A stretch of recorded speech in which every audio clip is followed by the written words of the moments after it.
नमस्कार, NSC9 देख रहे हैं आप। मैं हूं आपके साथ ऋतुश्री पथरिया। बुलेटिन की शुरुआत करते हैं। केंद्रीय कृषि मंत्री शिवराज सिंह चौहान ने राजस्थान की कृषि प्रगति की जमकर सराहना की।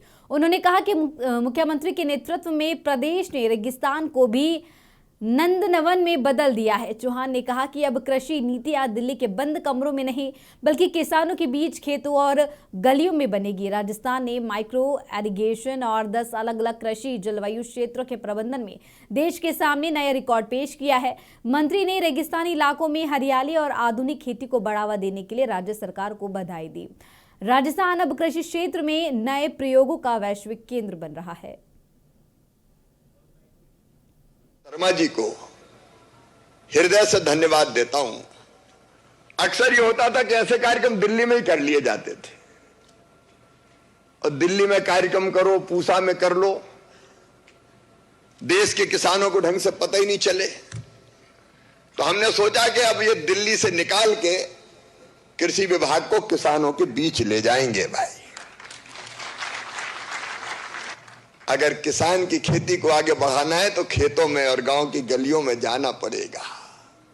और इसलिए मन में विचार है कि दिल्ली में नहीं, कृषि के क्षेत्र में जिसने नए रिकॉर्ड स्थापित किए हैं, सूक्ष्म सिंचाई योजना से लेके ये राजस्थान 10 एग्रो क्लाइमेटिक जोन है और बड़ा हिस्सा ऐसा है जो केवल रेगिस्तान के नाम से जाना जाता था, लेकिन आज मैं राजस्थान सरकार को, मुख्यमंत्री। वहीं केंद्रीय कृषि मंत्री शिवराज सिंह चौहान ने कांग्रेस नेता राहुल गांधी के दावों को सिरे से खारिज करते हुए तीखा हमला बोला। उन्होंने जयपुर में कहा कि कांग्रेस शासन के दौरान 20 अरब डॉलर के कृषि और डेयरी उत्पादों का आयात किया जाता था, जिससे भारतीय किसानों का नुकसान होता था। चौहान ने स्पष्ट किया कि प्रधानमंत्री नरेंद्र मोदी के नेतृत्व में दूध, घी, दही या पनीर जैसे किसी भी डेयरी उत्पाद को भारत की धरती पर आयात नहीं होने दिया जाएगा। इस नीति का उद्देश्य हमारे पशुपालक और दूध उत्पादक किसानों के हितों की रक्षा करना है। उन्होंने विपक्ष की बंद दरवाजे वाले बयान पर तंज कसते हुए आंकड़ों के साथ सच्चाई सामने रखी। उन्होंने कहा कि मोदी सरकार का संकल्प साफ है कि भारतीय किसान आत्मनिर्भर बने और उनकी उपज की पूरी कीमत उन्हें मिले। लगातार अलग अलग तरह की बातें करते रहते हैं। सोया मील और मक्का पर कोई रियायत नहीं दी गई और उनके समय वो कहते हैं आयात के दरवाजे बंद थे। सही बात यह है कि जब कांग्रेस का शासन था तब भी 20 अरब डॉलर के कृषि उत्पादों का आयात होता था और डेयरी उत्पाद भी आयात किए जाते थे। मोदी जी ने साफ कह दिया, दूध, घी, दही, पनीर, कोई भी डेयरी और उत्पाद जो दूध से संबंधित है भारत की धरती पर किसी भी कीमत पर नहीं आएगा, ताकि हमारे दूध उत्पादक किसानों को कभी नुकसान ना हो। यह भी तय किया है। कपास के बारे में, कपास हमारे यहाँ जितने हमारे यहाँ इंडस्ट्री लग गई है कपास की, उनमें कम पड़ रहा है।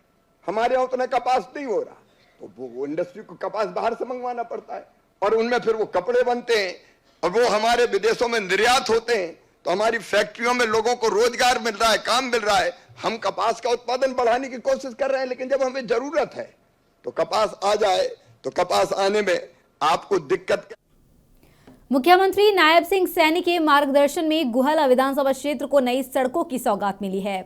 पूर्व विधायक कुलवंत बाजीगर ने करीब 4.5 करोड़ रुपए की लागत से बनने वाली 2 सड़कों का शिलान्यास किया।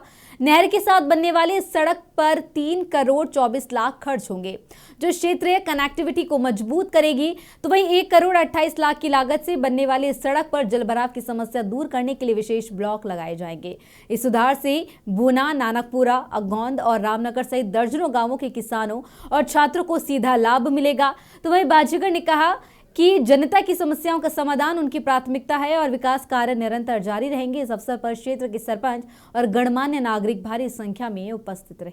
देखिए, ये गुला से चांचक हंसू माजरा को जो ये मारकंडा डिस्ट्रीब्यूटरी है, इसके साथ नहर के कच्चे रास्ते की पटरी है और ये कच्चे रास्ते की पटरी की मांग बहुत सालों से लोग कर रहे थे और ये बहुत पुरानी मांग, अब इसका पूरा होने का समय आया है। और ये सीएम अनाउंसमेंट 2018 में करवाई थी माननीय मनोहर लाल जी से, उसके बाद माननीय नायब सैनी जी को मिलके और इसको पंचायती राज के माध्यम से, और ये सड़क में 80 mm के ब्लॉक लगेंगे और बहुत बढ़िया ढंग से ये सड़क बनाई जाएगी। 16 फुट की लगभग सड़क बनेगी ताकि लोगों की आवाजाही बहुत बढ़िया ढंग से हो सके और लोग पूरे खुश हों।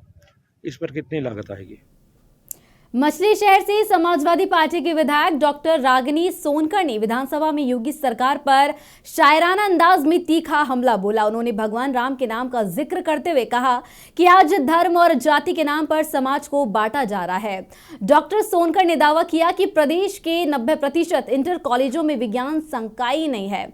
उन्होंने शिक्षकों, प्रधानाचार्य और ग्रुप डी कर्मचारियों के खाली पड़े पदों का मुद्दा प्रमुखता के साथ उठाया। साथ ही सपा विधायक ने प्राथमिक शिक्षा में मंत्री से सरकारी कॉलेजों में विज्ञान की पढ़ाई सुचारू रूप से शुरू करने की भी मांग की। रामचंद्र कह गए सिया से ऐसा कलयुग आएगा, मेरे नाम से सत्ता पाकर सबको आंख दिखाएगा, धर्मों पर लड़वाएगा और जाति पर बंटवाएगा, गरीबों के बच्चों की शिक्षा को रौंदा जाएगा। सुन लीजिए, गरीबों के बच्चों की शिक्षा को रौंदा जाएगा। जो शिक्षा को पाएगा, जो शिक्षा को चाहेगा, उसको वो मार भगाएगा। पूरा करने दीजिए। और ऐसा करके वैसा करके बस अपना मकसद पाएगा। मंत्री जी, बस अपना मकसद पाएगा।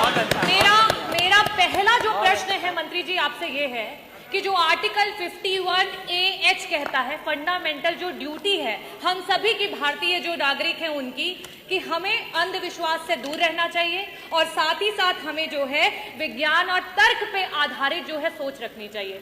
जब हमारे बच्चों के पास विज्ञान की शिक्षा ही नहीं रहेगी, और मैं ये कहना चाहूंगी कि आपका जो डेटा है, आपका जो उत्तर है वो इतना गलत है कि मैं मछली शहर के Khoyri inter college, Utrai inter college, Gohka inter college, Baderi inter college, Mogalpur inter college और ना जाने इतने इंटर कॉलेजेस 90। प्रधानमंत्री नरेंद्र मोदी और फ्रांस के राष्ट्रपति इमैनुअल मैक्रों के बीच मुंबई के लोक भवन में ऐतिहासिक मुलाकात हुई। 17 से 19 फरवरी तक की इस आधिकारिक यात्रा के दौरान दोनों देशों के बीच रक्षा और तकनीक के क्षेत्र में नए अध्याय जुड़ेंगे। इस वार्ता में 114 राफेल विमान और हैमर मिसाइलों की खरीद पर अंतिम मुहर लगने की संभावना है। तो वहीं दोनों नेता वर्ष 2026 को भारत फ्रांस नवाचार वर्ष के रूप में घोषित करेंगे। रक्षा, स्वास्थ्य और आपूर्ति श्रृंखला जैसे क्षेत्रों में करीब 1 दर्जन समझौता पर हस्ताक्षर होंगे। तो वहीं राष्ट्रपति मैक्रो दिल्ली में आयोजित होने वाले AI समिट में भी शिरकत करेंगे।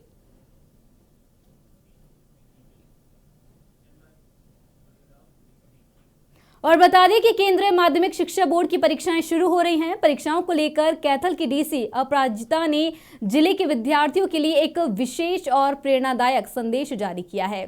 डीसी अपराजिता ने छात्रों से अपील की है कि वे परीक्षा को बोझ नहीं बल्कि एक उत्सव की तरह ले। अपना अनुभव साझा करते हुए उन्होंने कहा कि कोई भी परीक्षा व्यक्तित्व का संपूर्ण आकलन नहीं होती है। डीसी ने सुझाव दिया कि छात्र नई चीजें पढ़ने के बजाय रिवीजन पर ध्यान दें, पौष्टिक आहार ले और पूरी नींद ले। प्रशासनिक स्तर पर डीसी ने पुख्ता इंतजामों का भरोसा दिलाते हुए कहा कि परीक्षा केंद्र पर नकल रहित और शांतिपूर्ण वातावरण सुनिश्चित किया गया है। उन्होंने अभिभावकों से भी बच्चों पर अंकों का दबाव न बनाने की अपील की है। प्यारे बच्चों, कल से आप सभी के बोर्ड के एग्जामिनेशंस हैं और मैं भी विद्यार्थी जीवन जी चुकी हूँ, तो मुझे पता है कि कितना स्ट्रेस इसमें होता है। आप सबसे ये अनुरोध करना चाहती हूँ और आपको ये मैसेज देना चाहती हूँ कि कोई भी एग्जामिनेशन हमारे व्यक्तित्व का, पूरे व्यक्तित्व का आकलन नहीं होता है। बस एक छोटा सा टेस्ट होता है ये देखने के लिए कि आप स्ट्रेस को कैसे मैनेज करते हैं, आप में कितना आत्मविश्वास है और आप में कितना। अंबाला से खबर, जहां चंडीगढ़ रोड पर एक तेल के टैंकर में भीषण ब्लास्ट होने से हड़कंप मच गया। इस दर्दनाक हादसे में एक व्यक्ति की जान चली गई। हादसा इतना भयानक था कि धमाके के साथ ही चारों तरफ अफरा तफरी मच गई। सूचना मिलते ही डायल 112 बलदेव नगर चौकी इंचार्ज और थाना प्रभारी दमकल विभाग की गाड़ियों के साथ मौके पर पहुंचे। प्रशासनिक अमले ने मुस्तैदी दिखाते हुए तुरंत राहत कार्य शुरू किया। घायल को आनन फानन में नागरिक अस्पताल ले जाया गया, जहां डॉक्टरों ने उसे मृत घोषित कर दिया। फिलहाल पुलिस मामले की जांच पड़ताल कर रही है। हादसा हुआ है, क्या सूचना थी? क्या ये डायल 112 से सूचना मिली थी कि बलदेव नगर से जो चंडीगढ़ की तरफ जाते हैं वहाँ पे ना एक टैंक में भी ब्लास्ट हो गया है। सूचना पाते ही हमें तुरंत दमकल के अंदर से 3 फायर गाड़ियाँ निकाल दी थी और हमें मौके पे आके देखा कि भाई आग लगी हुई थी, तो हमने पानी डालकर बुझा दिया। जिसमें एक लखविंदर व्यक्ति है जिसकी 29 साल उम्र है, उसको कोई गंभीर चोटें आई हैं, जो हमारे जाने से पहले वो हमारे जाने से पहले वो हॉस्पिटल में पहुंचा दिए गए थे। अब सिचुएशन नॉर्मल है। और हुआ है, क्या जानकारी मिली? यहाँ पर एक खाली तेल का टैंकर था। ये खाली था, इसको चेक कर रहे थे। यहाँ पर ऊपर इसमें वेल्डिंग वगैरह होने के लिए आया हुआ था। फिर इसमें यहाँ साथ में एक तार वायर भी है यहाँ पर बिजली की, उसको ऊपर चढ़ के, वो टैंकर के ऊपर चढ़ के उस पर वेल्डिंग या कोई स्क्रू वगैरह टाइट कर रहा था। अचानक पता नहीं अर्थिंग से हुई है या कैसे हुआ है, उसके अंदर अचानक आग पकड़ ली है। वो जो लखविंदर है बिल्कुल आग से झुलस गया है, उसको सिविल हॉस्पिटल में भेज दिया और उसको मृत घोषित कर दिया। जिस तरीके से टैंकर में ब्लास्ट आज हुआ है, ऐसा ही पहले भी हुआ था, उसको लेकर अब क्या कार्रवाई की? टैंकर में तो नहीं हुआ, अभी तो उसके अंदर उस पर अपना जो लखविंदर शख्स था उसके अंदर ही हुआ है। ये उसके ऊपर ही ये सारा जो जलने का मैटर है ये उसका ही है। ये पता नहीं भाई किस वजह से हुआ है, ये शॉर्ट सर्किट हुआ है या अपने सर्किट मशीन थी उसके थ्रू हुआ है। ये इन्वेस्टिगेशन करके हम पता लगाने की कोशिश करें। नेशनल हाईवे किनारे ये काम कर रहे हैं, रोड पर गाड़ी टैंकर को खड़ा करके, और पहले जो हादसा हुआ वो भयानक था और इस बार भी भयानक हुआ है। इसको लेकर क्या कुछ संज्ञान लिया जाएगा? हाँ, इस पे भी हम ध्यान देंगे कि ये ऐसे टैंकर को यहाँ पर खड़ा करके ना करें। खबर कुरुक्षेत्र से है, जहां सब्जी मंडी के समीप नाले के पास एक पेड़ से लटका हुआ ज्ञात शव बरामद हुआ। शव की हालत इतनी खराब है कि इसे करीब एक सप्ताह पुराना बताया जा रहा है। घटना की सूचना मिलते ही थाना प्रभारी बलजीत सिंह पुलिस टीम के साथ मौके पर पहुंचे। शव ऐसी जगह फंसा था कि उसे निकालने के लिए जेसीबी से दीवार तोड़नी पड़ी। पुलिस ने शव को कब्जे में लेकर जांच शुरू कर दी है। फिलहाल मृतक की शिनाख्त नहीं हो पाई है। प्रशासन आसपास के थानों में गुमशुदगी की रिपोर्ट खंगाल रहा है ताकि मृतक की पहचान की जा सके।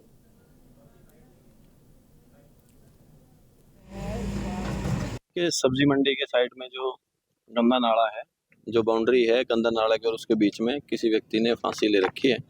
तो उस सूचना पे यहाँ आके मौका देखा गया। सीन ऑफ क्राइम टीम की, डॉक्टर्स की टीम हमारी मौके पे आई और रास्ता ये इधर से बॉडी को निकालने का नहीं था, तो ये दीवार तोड़ के बॉडी को निकाल के अभी पोस्टमार्टम के लिए हॉस्पिटल ले जाया जा रहा है। शिनाख्त अभी तक इसकी नहीं हुई है और शिनाख्त के लिए आप सभी से रिक्वेस्ट है आपके माध्यम से और जो ये पब्लिक यहाँ खड़ी है कि बॉडी पे जो कपड़े हैं, रेड कलर की जैकेट है, डार्क कलर की जीन्स, शूज़ डाले हुए हैं, सिर पे टोपा है और ये घटना करीब अंदाज़ा जो लगाया जा रहा है 1 हफ्ते पहले की घटना है।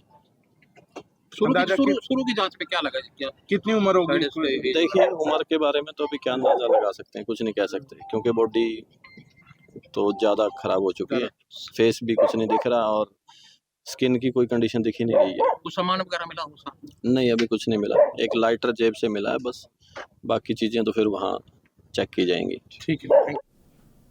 लुधियाना के दुगरी इलाके से खबर बता रहे हैं, जहां दिन दहाड़े एक बेखौफ बाइक सवार ने 40 वर्षीय महिला मजदूर सावित्री पर तेजाब फेंक दिया। दिल दहला देने वाली ये वारदात गुरु ज्ञान विहार में हुई, जहां पीड़िता अपनी भतीजी के साथ मजदूरी का काम कर रही थी। बताया जा रहा है कि आरोपी ने हेलमेट पहनकर अपनी पहचान छिपाई थी और बड़ी चालाकी से सावित्री को पास बुलाकर उसके चेहरे पर तेजाब उड़ेल दिया।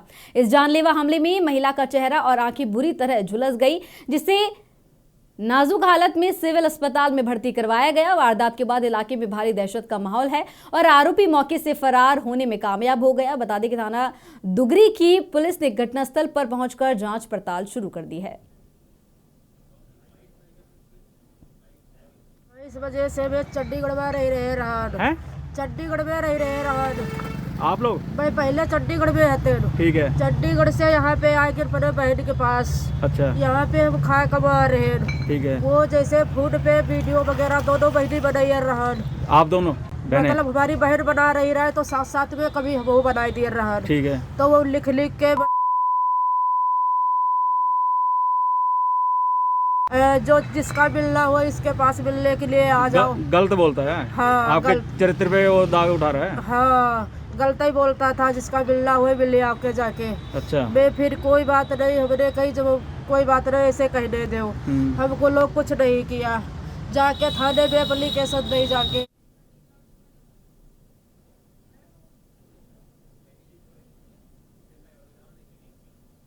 राजधानी जयपुर के चांदपोल स्थित बाबा हरिश्चंद्र मार्ग पर नगर निगम की टीम ने प्रजीत चाट भंडार सहित 4-5 दुकानों पर अचानक कार्रवाई की। निगम की ओर से दिए गए नोटिस के बाद क्षेत्र के दुकानदारों में भारी रोष व्याप्त है। व्यापारियों का कहना है कि निगम प्रशासन चुन चुनकर टारगेट कर रहा है, जबकि पास ही स्थित पिंक टॉयलेट बदहाली का शिकार है।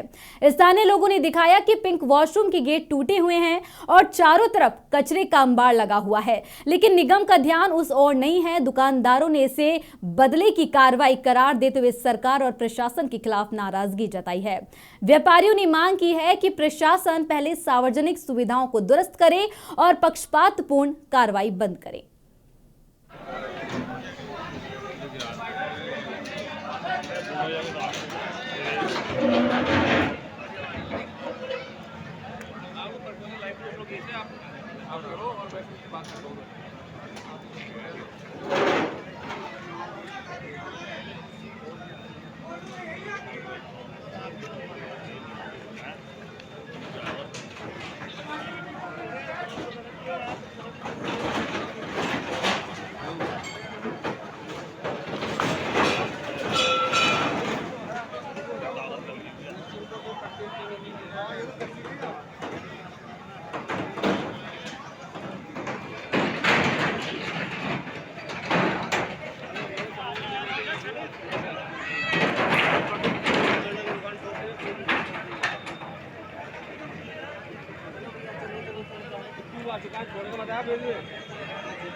हाँ ठीक है मैं यहीं हूँ मैं क्या कह रहा है? हाँ भैया हुकुम।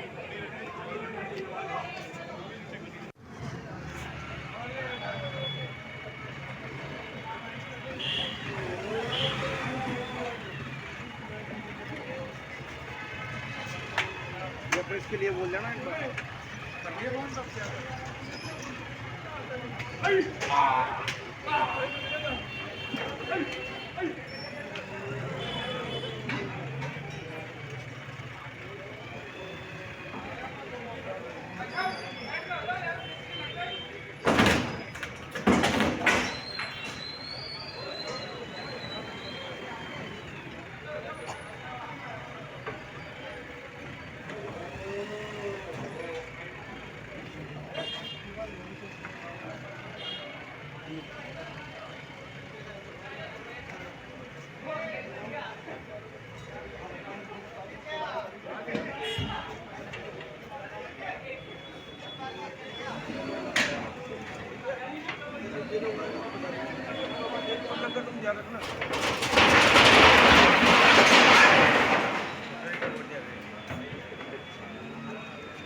नमस्कार, आप देख रहे हैं NSC9 न्यूज़ और आपके साथ मैं हूं हिमांशी शर्मा। इस वक्त हम मौजूद हैं बाबा हरिचंद मार्ग में, जहां पे कुछ दुकानों पर, बता दें आपको, कुछ दुकानों पर निगम की कार्रवाई हुई है। ऐसे में जो यहां पर सबसे प्रसिद्ध चाट भंडार है, प्रजीत चाट भंडार, इनके दुकान पे इनसे करीब 2-3 दुकानें आगे और 2-3 दुकानें इस साइड पे ही कार्रवाई हुई है।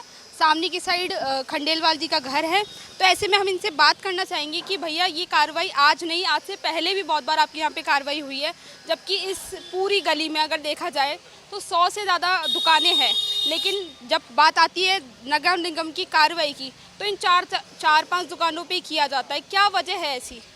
ये देखो मैं आपको बता दूं, एक गत 1.5 साल से यहाँ कार्रवाई करवाई जा रही है, जबरन कार्रवाई करवाई जा रही है, व्यक्तिगत रूप से कार्रवाई करवाई जा रही है। और यहाँ जो ये रहती हैं इनके आसपास में ही कार्रवाई हो रही है। इधर से यहाँ से देख लीजिए, वहाँ गाड़ी रुकती है, कोई भी नगर निगम या कोई भी गाड़ी आती है वहाँ रुकती है, वहाँ से इन पे कार्रवाई करती है, इन पे कार्रवाई करती है, दुकान पे करती है, दुकान पे करती है। आगे कोई दुकान नहीं है इन पे कार्रवाई करने के लिए। और सब लीगल है, यहाँ पे कोई भी ऐसा अवैध नहीं है, सब अपने हिसाब से काम करते हैं। सुरक्षा के लिए गार्ड भी रख रखे हैं, खाने पीने की व्यवस्था भी बढ़िया है, सब सुरक्षा से रखते हैं। ऐसी कोई हमने अपवाद नहीं कर रखा। और हम कई सालों से यहाँ पे मेहनत कर रहे हैं, मजदूरी कर रहे हैं, रोज़गार चला रहे हैं, खा रहे कमा रहे हैं, लेकिन क्या परेशानी हुई ये हमें समझ में नहीं आ रहा इनको। जी, कितनी बार आपके यहाँ पे ऐसी कार्रवाई हुई गई है कि यहाँ की जो 4 दुकानें हैं उन पे कार्रवाई होती है और आगे की दुकानों को छोड़कर गाड़ी जो निगम की है वो चली जाती है, और अगर इस साइड बात करने की आए तो इधर से गाड़ी आती है और कार्रवाई करती है और उधर की तरफ निकल जाती है? जी, डायरेक्ट गाड़ी यहाँ रुकती है, वो इधर दुकानों पे कार्रवाई करती है, यहाँ तक आती है, फिर वो चली जाती है, घूम जाती है, फिर उधर से आती है तो यहाँ से चालू करती है कार्रवाई। यहाँ पे 2-3-4 दुकानें यहाँ पे देख लिया कि यहाँ पे है दबाव वाले आदमी, तो वहाँ कार्रवाई कर देती है छोटे मोटे दुकानदारों पे और निकल जाती है। ये जबरन ज़बरदस्ती दबाव के कारण कार्रवाई की जा रही है। मैम, किस चीज़ का दबाव है, किस चीज़ की, मतलब आप बताना चाहेंगे कि क्या ऐसा दबाव है निगम पर कि इन 4 दुकानों पे ही उन्हें कार्रवाई करनी पड़ रही है? जी, ये तो निगम में अब ये अधिकारी जवाब दे सकते हैं, निगम के अधिकारी, कि उन पे कौन सा दबाव पड़ रहा है ऊपर से, कि वो कहते हैं कि दबाव में कार्रवाई है। अब ये तो देखो वही आपको समझा सकते हैं कि किस लेवल पे कार्रवाई हो रही है और कहाँ तक कार्रवाई कर सकते हैं वो, और क्या कार्रवाई कर रहे हैं, वो सब जवाब निगम के अधिकारी दे सकते हैं। मैम, भैया आपके दुकान के जस्ट सामने ज्योति खंडेलवाल जी का घर है, आपके साथ तो इस तरीके की चीज़ होनी ही नहीं चाहिए, उनका सपोर्ट होना चाहिए आपको तो। जी मैम, मैंने बहुत सपोर्ट किया, मैं पहले साथ में ही था, पहले साथ, अभी भी साथ ही हूँ, ऐसी कोई वो नहीं है। लेकिन उसके बाद भी है ना, उन्होंने जो मैंने पेपर पे हेडलाइन पढ़ी थी अभी कुछ दिन पहले, मेरे को ये विश्वास नहीं था कि ये कार्रवाई करवा रहे हैं। लेकिन मैंने अभी संडे को दैनिक भास्कर में ये पढ़ा था कि पूर्व मेयर ने शिकायत की है सीएम साहब को। तो उसको देख करके मैं अचंभित हो गया कि ये मैम और हमारी शिकायत कर सकती है, ऐसा हमने सोचा ही नहीं था कभी कि मैडम भी हमारी शिकायत कर रही हैं। तो उस दिन के बाद में हमको लगा कि हम इतने प्रयास कर रहे थे, इनके साथ में रह रहे थे, साथ दे रहे थे, और इन्होंने कुछ नहीं समझा हमें। और हमारी टीन जो छावण के लिए लगा रखी थी वो उन्होंने तोड़वा दी, उन्होंने हमारा शटर तोड़वा दिया। गरीब हमारे जो काम करते हैं मजदूर, वो कहाँ जाएंगे मैडम? मैंने 3 दिन की छुट्टी करी थी उन दिनों में, अब 3 दिन के वो मजदूरी इतनी होती है तो क्या, कैसे बताऊँ आपको, मैं बहुत परेशान हुए मैम। भैया आप यहाँ पे पूरा ट्रैफिक मैनेजमेंट का देखते हो, यहाँ पे जितना भी ट्रैफिक आता है दुकान पे या फिर यहाँ से आने वाली दुकानों का आप ट्रैफिक देखते हो, उसके बाद ऐसी क्या वजह रह रही है कि कुछ दुकानों पे यहाँ पे निगम की कार्रवाई हो रही है? मेरे को तो भी 1 महीना 7 दिन हुए हैं यहाँ, जब से मैं यहीं लगा हूँ, नौकरी पे इन्होंने लगाया मेरे को यहाँ काम पे। तो गाड़ी आती है तो गाड़ी लगवाई तो अंदर बाहर, रोड पे गाड़ी लगाने देता नहीं हूँ मैं। और भी कुछ लोग मौजूद हैं, उनसे पूछना चाहेंगे। भैया यहाँ पे निगम की कार्रवाई होती है और ऐसा बताया जाता है कि निगम की जब कार्रवाई होती है तो इधर की 4 दुकानें और सामने की 4 दुकानों पर ही कार्रवाई होती है, क्या वजह रहती है? मैम वजह तो नहीं मालूम है, लेकिन जब भी गाड़ी आती है गाड़ी सीधा यहाँ पर आके रुकती है, चाहे वो अतिक्रमण हटाने वाली गाड़ी हो या फूड विभाग की गाड़ी हो, गाड़ी यहाँ रुकेगी, यहाँ पे जितनी भी दुकानें उन पे कार्रवाई होगी, उसके बाद गाड़ी सीधी चली जाएगी, रिटर्न यू टर्न ले लेती है, ना आगे जाती है ना पीछे जाती है, किसी और पे कार्रवाई नहीं होती है, कोई आपसी दुश्मनी हो, इस तरीके का माहौल बना रखा है। और हर दूसरे तीसरे दिन निगम का यहाँ आना जाना रहता है, हर तीसरे दूसरे दिन निगम आती है, कार्रवाई करती है, मतलब एक आपसी रंजिश वाला चीज़ें हो रही है यहाँ। जैसा आपने भी थोड़ी देर पहले बताया कि यहाँ पे जो कार्रवाई होती है वो अनगिनत बार ऐसी कार्रवाई हो चुकी है, और फिर आप ये भी बता रहे हैं कि कोई साजिश, मतलब रंजिश के तहत, तो क्या वजह है, आपको क्या लगता है? आपके घर, आपकी दुकान के सामने तो ज्योति खंडेलवाल जी का वो बंगला है, तो आपको तो सपोर्ट होना चाहिए उनका। मैम बिल्कुल सपोर्ट होना चाहिए, बट अभी कोई सपोर्ट ऐसा नज़र आ नहीं रहा है। जब भी गाड़ी आती है यहीं कार्रवाई करके निकल जाती है, और अभी जो टारगेट किया गया था वो गड्ढे को टारगेट किया गया था, जो गड्ढा हो रखा है उसके बाद आप देखिए यहाँ पे गाड़ी निकलने की जगह है क्या? आप खुद देखिए, गाड़ी निकलने की जगह नहीं है। इस चक्कर में जाम लग रहा था क्योंकि एक गाड़ी पास हो सकती है, और उसको टारगेट करके पेपर के अंदर पब्लिश किया गया, पब्लिश करके ये माहौल बनाया गया है। उसके बाद निगम का रोज़ आना जाना रहता है, रोज़ कार्रवाई हो रही है, और यहाँ मतलब ऐसा माहौल हो गया है कि आपसी रंजिश हो गई। भैया आप क्या कहना चाहेंगे ऐसी कार्रवाई के बारे में? देखो मैडम, मैं सबसे पहले तो चीज़ ये कहना चाहूँगा कि जो यहाँ पर ये माहौल क्रिएट किया गया है ना, इसमें सबसे बड़ी चीज़ जो सामने आती है वो ये आती है कि आप किसी पर्टिकुलर यहाँ पे शॉप जो हैं उनको टारगेट कर रहे हो। निगम यहाँ पे आती है, नए नए नियम लेके आती है कि आपके पास ये लाइसेंस नहीं है, वो लाइसेंस नहीं है। एक रेस्टोरेंट चलाने के लिए जो लीगल लाइसेंस है वो सबके पास है। ट्रेड लाइसेंस का जो निगम के यहाँ पे अधिकारी आ रहे हैं उनको खुद को ये नहीं पता कि ट्रेड लाइसेंस क्या होता है। काफ़ी बार यहाँ पे जो रेस्टोरेंट के ओनर हैं उन्होंने ई मित्र पे भी ट्राई किया है और जगह भी ट्राई किया है, उन लोगों को भी ये नहीं पता कि ट्रेड लाइसेंस क्या है। एक्चुअल में जो निगम के अधिकारी यहाँ पे आ रहे हैं उनको ट्रेड लाइसेंस की फुल फॉर्म भी नहीं पता। वो खाली एक दबाव बना रहे हैं यहाँ पे रेस्टोरेंट वाले लोगों पे और कहते हैं कि हमारे पास ऊपर से दबाव है। क्या निगम, गवर्नमेंट, पॉलिटिक्स की जो भी उनके ऊपर पॉलिटिक्स का दबाव बन रहा है, उनके दल्ले बन चुके हैं ये लोग? फिर तो आम पब्लिक की ये सहायता कर ही नहीं सकते, ये तो आम पब्लिक को खा रहे हैं ये लोग। आप लोग सहायता करने के लिए आए हो, सरकार की पोस्ट पे आप बैठे हो, आम जनता की आप सेवा करोगे, उनकी सहायता करोगे, उनको रास्ता दिखाओगे। आप रास्ता नहीं दिखा रहे उनको, ज़बरदस्ती उनको टारगेट कर रहे हो। तुम्हारे पास ये चीज़ नहीं है, तुम्हारे पास वो चीज़ नहीं है। मैं तो ये जानना चाहता हूँ कि आप लोगों को पता है कि ट्रेड लाइसेंस क्या होता है? आप लोगों से अगर कोई एजुकेटेड पर्सन ये पूछता है कि ट्रेड लाइसेंस क्या है, तो आप पढ़े लिखे गवर्नमेंट पोस्ट पे बैठे हो, आप तक को ये नहीं पता कि ट्रेड लाइसेंस क्या होता है। ट्रेड लाइसेंस में इतनी सारी चीज़ें अप्लाई करा दी कि ये छोटे मोटे रेस्टोरेंट है, जो 5 स्टार रेस्टोरेंट है उनमें भी वो डॉक्यूमेंट उन लोगों के पास नहीं मिलते। आप किसी भी होटल में रेड मारने के लिए गए हो, वहाँ पे कभी आपने ट्राई किया कि ये चीज़ है? रही बात अतिक्रमण की, ठीक है अतिक्रमण है वो आप हटा सकते हो, जो चीज़ें उसके लिए कोई कुछ नहीं कहा जा सकता। लेकिन अतिक्रमण में भी क्या है, जो चीज़ अतिक्रमण में आती है वही चीज़ आप हटा सकते हो, किसी को व्यक्तिगत क्षति थोड़ी पहुँचा सकते हो। जैसे कि अभी मान लो इधर ये जो मॉल भी है, इनका बाहर की चद्दर वगैरह इन्होंने हटा दी, इनका शटर इनका तोड़ गया, कितना नुकसान हो गया, इनका खामियाजा कौन भुगतेगा? यहाँ पे रश हो रहा है, पब्लिक ज़्यादा आती है, ट्रैफिक हो रहा है। आप ये सोचो कि यहाँ पे जो माहौल बना हुआ है, आप इधर की गंदगी ले लो, ये बाथरूम है, पब्लिक बाथरूम है, ये यहाँ पे सही नहीं हो पा रहा है। आप लोग यहाँ पे रहते हो, पॉलिटिक्स अपने बताते हो, करते हो, इतने दिन से यहाँ पे ये गड्ढे खड़े हुए हैं, इनकी वजह से इतनी परेशानी होती है। अगर इतना दबदबा है, पावर है, तो ये चीज़ें रातों रात ठीक होनी चाहिए, 1 दिन में 2 दिन में होनी चाहिए। कोई भी मान लो बड़ी गाड़ी वाला है, इसके अंदर नहीं गिरता है, कोई बाइक वाला है, आमने सामने से कोई गाड़ी आ रही है, गड्ढे में गिर जाए, कोई मौत के घाट उतर जाए। हाँ जी हाँ जी मैम, किस तरीके की कार्रवाई, मतलब कैसे छज्जा तोड़ा? ये जी मैम बुलडोजर से हमारे ऊपर से छज्जा तोड़ा गया और बाहर से हमारे काउंटर भी उठा के ले जा चुके हैं कई बार, क्योंकि बाहर हमारे फुटपाथ के ऊपर था काउंटर, फिर भी उठा के ले जा चुके हैं एक बार, और ऊपर से छज्जा तोड़ दिया गया मैम। और आते ही हमारे को बार बार परेशान किया जाता है कि आपके पास ये लाइसेंस नहीं, बल्कि हमारे पास फूड लाइसेंस है मैम ऑलरेडी। काफ़ी साल पुरानी जो यहाँ पे है ये दुकानें हैं, तो क्या एकदम से याद आता है या इतने समय बाद याद आता है कि इन पे कार्रवाई होनी चाहिए? नहीं मैम, ये कार्रवाई अभी चली 1 साल से रेगुलर हमारे को परेशान किया जा रहा, रेगुलर ही 1 साल से। उससे पहले कोई कार्रवाई नहीं थी 1 साल पहले। आपकी दुकान है, इसके जस्ट सामने की साइड जो है निगम का यहाँ पे काम चल रहा है, गड्ढे खोदे जा रहे हैं, तो इससे आपको भी यहाँ पे दुकान पे परेशानी हो रही होगी? परेशानी बहुत ज़्यादा हो रही है मैम, कस्टमर ही नहीं आ रहे, यहाँ बाहर गाड़ी भी नहीं खड़ी कर सकते, कोई लोग ही नहीं खड़े हो सकते गंदगी की वजह से, इस खड्डे की वजह से। मेरे को दुकान खोले 2 दिन ही और 5000 का चालान काट के चले गए। मेरा काउंटर भी बाहर नहीं था, सभी अंदर थे, तो भी 5000 का चालान काट के गए। भैया किन कारणों से आपने यहाँ पे जो नोटिस है इनको दिया है, क्या है, आप निगम से बताइए। मैम वो तो हमने हमारे ट्रेड लाइसेंस के संबंध में दिए है, इनके पास ट्रेड लाइसेंस बना हुआ नहीं है इसलिए। तो अब जब ट्रेड लाइसेंस की बात करने आते हो तो आपको यहाँ की 4 दुकानें दिखती है, आगे भी सारी दुकानों पे आप जाते हो? नहीं, हम तो सब पूरे जयपुर में घूमते हैं। जयपुर के लिए मैंने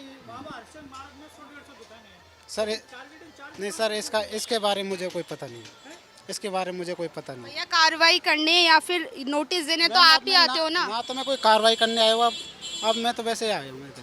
आपने गले में ये भी पहना हुआ है, आप निगम के आदमी है ना? पहले मैं निगम का आदमी हूँ, मैं स्कूलों में जा रहा हूँ नोटिस देने स्कूलों का, ठीक है। ऐसा बताया जा रहा है कि जिनकी दुकान है उनके लिए भी जो आप कार्रवाई करने आए हो वो आपने ही कार्रवाई की थी? नहीं मैम, मैंने नहीं की, इनको पता है मैंने किया भाई कार्रवाई। नोटिस देने आए थे? मैं तो नोटिस देने आया था। तो नोटिस देने आए थे तो आपको कुछ पता होगा कि इस पर्टिकुलर दुकान को क्यों नोटिस दिया जा रहा है? मेरी बात सुनो, इसमें क्या है कि हमारे पास अगर हम आते हैं कि इनके ट्रेड लाइसेंस चेक करो, इसके लिए हम ट्रेड लाइसेंस चेक करने आते हैं, नहीं मिलते तो नोटिस दे देते हैं।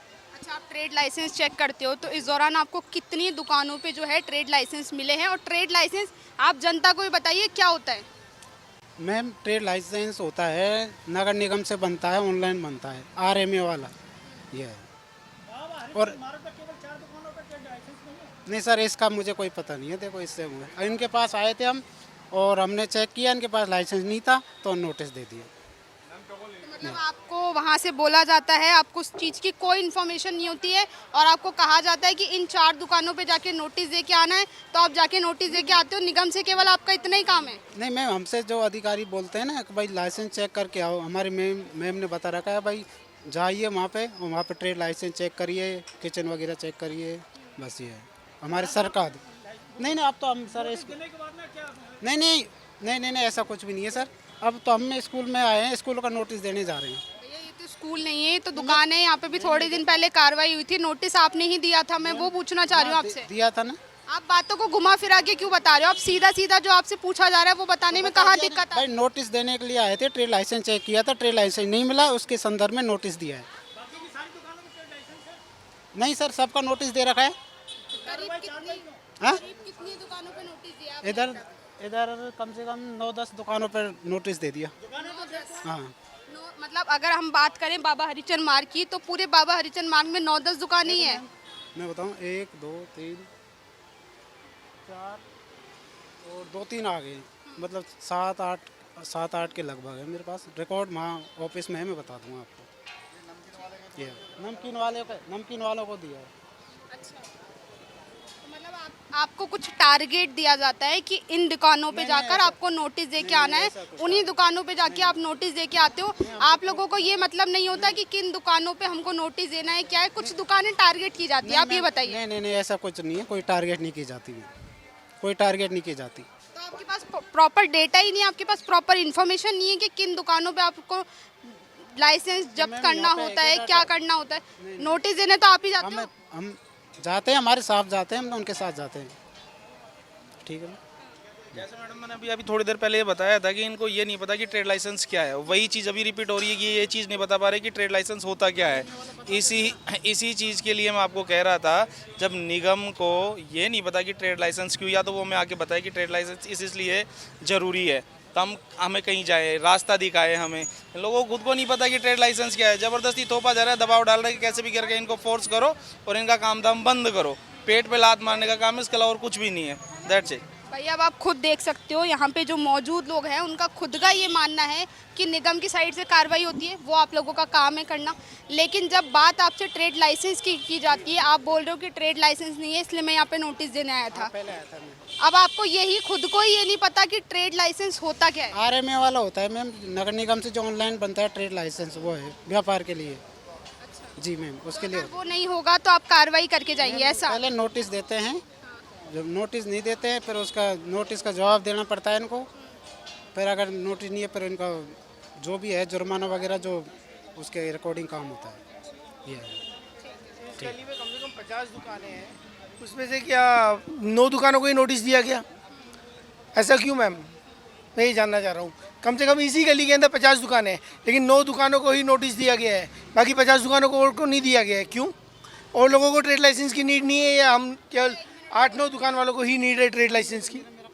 भैया मेरा सवाल नहीं है, जो जनता है, जो लोग हैं जिनका नुकसान हो रहा है, ये सवाल उनका है। मैं अपना पर्सनल सवाल आपसे नहीं कर रही। मैम ये ऑफिस जाइए, अधिकारी से बात करिए, हमसे क्या, हम तो छोटे आदमी हैं, छोटे कर्मचारी हैं, हमें तो जो ऑर्डर मिलते हैं उनको फॉलो करते हैं। तो अब मैम हमारी मैम है सोनिया मैम ने भेजा है कि नोटिस, डॉक्टर सोनिया अग्रवाल, तो हम आपको बिना चीज़ों के यहाँ पे नहीं भेजा सर, तो वो आपको बिना पूरी भैया एक बात बताइए, वो आपको बिना इन्फॉर्मेशन के, बिना किसी चीज़ के, बिना जानकारी के आपको केवल नोटिस के लिए भेज देते हैं? मैम हमें नोटिस बन जाते हैं मैम, वहाँ से हम तो नोटिस दे के आ जाते हैं बस। और हम बात करते हैं, आपको वहाँ से भेजा जाता है, आप काम करते हैं, ठीक है, ये आपका कहना है खुद का। इधर आगे वॉशरूम है, इधर आगे की साइड कचरा पड़ा है, वहाँ निगम को ध्यान नहीं आता कहाँ कार्रवाई करनी है, कहाँ नहीं करनी? मैम उसके लिए तो मैम वहाँ जाइए, आप ऑफिस में जाइए, हमारे DC साहब से मिलिए, उनसे अवगत कराइए, हमें तो क्या पता क्या है। नोटिस आप देने आते हो, निगम में आप जाते हो, आप मैम से मिलते हो, आप सबसे आपकी वो आपकी ज़्यादा रहती है, आप वहाँ जाकर ये नहीं बता सकती कि यहाँ पे जो जनता है वो और किन किन चीज़ों से परेशान हो रही है? मैम इसके लिए मैं कुछ नहीं कहना चाहता। अब आपके पास जवाब नहीं है? नहीं, मेरे पास कोई जवाब नहीं। आप जाइए कैलाश चंद, मैं सफाई कर्मचारी। आप देख सकते हैं यहाँ पर निगम की कार्रवाई होती है, और जब बात करते हैं सफाई की और नगर निगम कार्रवाई की, तो यहाँ पर आप देख सकते हैं पूरी तरफ कचरा ही कचरा है, और साथ में यहाँ पे पिंक टॉयलेट है जिसमें किसी भी तरीके का कोई गेट नहीं है, कुछ नहीं है, ना गेट लगाए हुए हैं यहाँ पे, और यहाँ पर पूरी तरफ कचरा ही। अगर थोड़ी सी कुछ मीटर की दूरी पे अगर खड़े होते हैं तो यहाँ पे जो कचरा है इसकी इतनी स्मेल आती है। वॉशरूम में गेट नहीं है, उसकी वजह से भी ये एरिया जो है काफ़ी ज़्यादा स्मेल कर रहा है। यहाँ पे नॉर्मल इंसान निकलने में, आने जाने में भी काफ़ी दिक्कत होती है। अंकल देखिए, आप यहाँ पे निगम कार्रवाई करने आता है, और जब बात करते हैं यहाँ के वॉशरूम की और इस एरिया की, तो यहाँ पे बहुत ज़्यादा गंदगी है। इसको लेकर आप क्या कहना चाहेंगे? किस तरीके की कार्रवाई? यहाँ पे बिल्कुल 100% सफाई नहीं होती है। सफाई होती है तो बस लोग ऊपर से कचरा फेंकते ऊपर से, तो उन पर कार्रवाई होनी चाहिए। मतलब ये है भाई, इतनी गंदगी होने का मतलब कारण क्या है? तो निगम कार्रवाई नहीं करती है। ये कचरा डालने वालों पर उनका एक्शन लिया जाए, उनकी फ़ोटो खींची जाए और उनकी सख्त कार्रवाई जाए। जो कचरा डालते हैं उन्हें तुरंत कार्रवाई जाए। जब कचरा डाल रखा है, उन्होंने कचरा पात्र डाल रखा है, तो कचरा उसमें क्यों नहीं डालते? थैली भर के कचरा डाल देते हैं, चलने वाले दिक्कत होती है। ये कोई तरीका थोड़ी है। तो निगम को कार्रवाई करनी चाहिए इस पर। निगम तो शांत बैठी रहती है, कोई कार्रवाई नहीं करती। जगह गंदगी बंदूक मारे दुकान नहीं जाता। ये कंडीशन है यहाँ की। भैया, आपकी दुकान के आसपास कार्रवाई होती है, सब तरफ होती है, और आपकी दुकान के कुछ मीटर की दूरी पे जो यहाँ पे ग्राहक आते हैं उनसे ढंग से खड़ा भी नहीं रहा जाता, और यहाँ पे चारों तरफ कचरा है। वॉशरूम है, वॉशरूम में भी गेट नहीं है। तो मतलब यहाँ पे निगम ने किसी तरीके की कोई कार्रवाई नहीं की। यही तो मैं आपसे मीडिया द्वारा कहना चाहता हूँ कि ये जो कार्रवाई करवा रहे हैं दुकानदारों पे, यही मैडम कार्रवाई इन चीज़ों पे करवाए ना, तो हमको कितना सुकून मिलेगा कि हम भी सोचेंगे कि हाँ भाई ये कार्रवाई सही में करवाई है, सच्चाई में करवाई है, सही तरीके से करवा रही है। अब ये कार्रवाई बेचारे छोटे मोटे व्यापारी है, कोई लोन लेके काम चला रहा है, कोई उधार लेके काम चला रहा है, कोई सुबह का शाम चुका रहा है कि किस्त चल रही है। अब देखो इनका तो क्या है कि ये तो खा पी के तैयार है। अब हम रोज़ाना कुआं खोद रहे हैं, कुआं भर रहे हैं और खा रहे हैं, पी रहे हैं, तो उनको बुरा लग रहा है वो इस चीज़ का। अब इस पर कार्रवाई करवाएं, इसकी तरीके से करवाएं। भाई आप वहाँ अप्रोच लगा रही हो दुकानदारों के लिए, लेकिन इसके लिए अप्रोच लगाओ ना, तो कितना सुंदर लगेगा, आपको आगे भी बढ़ना बहुत अच्छा लगेगा, हमको भी अच्छा लगेगा। अब आप गरीब आदमियों को मार रहे हो, क्या फ़ायदा इससे मैम? भैया, निगम की कार्रवाई होती है, और यहाँ पे जो है कचरा, पूरी तरफ कचरा भरा हुआ है, वॉशरूम में गेट नहीं है। यहाँ पे जो आसपास की शॉप्स है, यहाँ पे लेडीज़ वगैरह भी आती होंगी, उनको भी वॉशरूम जाने में काफ़ी दिक्कत होती होगी। मतलब क्या मतलब है फिर यहाँ पे ये वॉशरूम वगैरह बनाने का? मैम, इस वॉशरूम में कोई जा ही नहीं सकता है। लेडीज़ तो छोड़ो, जेंट्स भी नहीं जा सकते, इतनी गंदी स्मेल करता है। और इसकी अगर आप अंदर से हालत देखेंगे तो और भी गंदी हो रही है। लेडीज आती है, गेट ही नहीं है, पिंक टॉयलेट है, जिसमें पिंक टॉयलेट अभी सर्व साक्षर, अभी उसका मिशन भी चल रहा है, स्वच्छ भारत वाला। स्वच्छ भारत के अभियान के थ्रू आप ये देखिए मैम, यहाँ पे छड़ने की व्यवस्था तक नहीं है। अंदर जाएगा कैसे कोई? पूरी जगह गंदगी, बदबू आ रही है। लेडीज़ वगैरह आती है, छोटी चौपड़ पे भेजना, उनको छोटी चौपड़ के लिए बताना पड़ता है कि छोटी चौपड़ पे टॉयलेट बना हुआ है, यहाँ टॉयलेट नहीं है, क्योंकि व्यवस्था ही नहीं है मैम। गेट तक नहीं है, लेडीज़ कैसे जाएगी ओपन में? तो आप देख सकते हैं, जब हमने यहाँ पे मौजूद जिनकी दुकानें हैं उनसे बात की, तो उनका बताना है कि जब निगम की कार्रवाई इस एरिया में होती है, बाबा हरिचंद मार्ग की अगर इस गली में कार्रवाई होती है, तो करीब 4 दुकानें इस साइड और 4 दुकानें ज्योति खंडेलवाल जी के घर के इस साइड की जाती है। बाकी सारे आगे की साइड हमने जहाँ देखा, वहाँ पे किसी भी दुकान पे किसी भी तरीके की कार्रवाई नहीं होती है। तो सवाल यही खड़ा होता है कि ये निगम की कैसी कार्रवाई है कि कुछ चुनिंदा दुकानों पे ही ये कार्रवाई की जाती है। मैं हिमांशी शर्मा, कैमरामैन सुरेश तान्या के साथ, NSC9 न्यूज़, जयपुर। तो बुलेटिन में फिलहाल के लिए इतना ही। मुझे दीजिए इजाजत। नमस्कार।